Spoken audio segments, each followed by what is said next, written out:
Hey there! Let's learn a new word together. Before you start, please hit the like button if you enjoy our content and subscribe to this channel if you're learning English. Stay up to the end of this video and you'll learn a fun fact about the English language.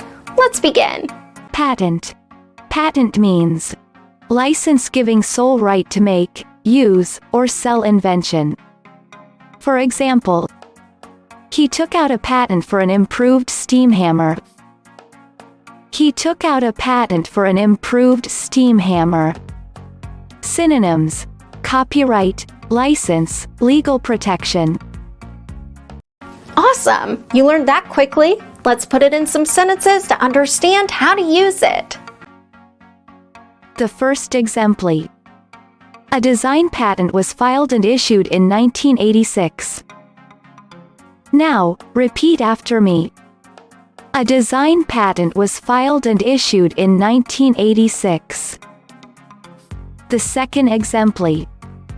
Design patents cover the non-functional features of useful objects. Now, repeat after me. Design patents cover the non-functional features of useful objects.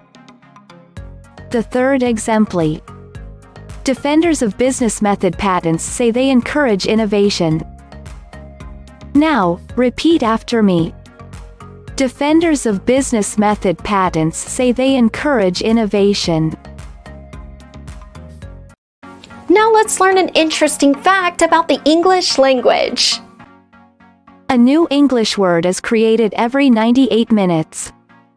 That's 14.7 words per day. Thank you so much for watching this video up to the very end. If you're not yet subscribed to our channel, hit the subscribe button below. If you're new to our channel, the links to our most popular playlists are below in the description. We've prepared playlists for different levels of English, and they're good for different goals that you might have. Maybe you want to take an exam, or maybe you want to improve your fluency. So check them out and see you very soon. Bye-bye.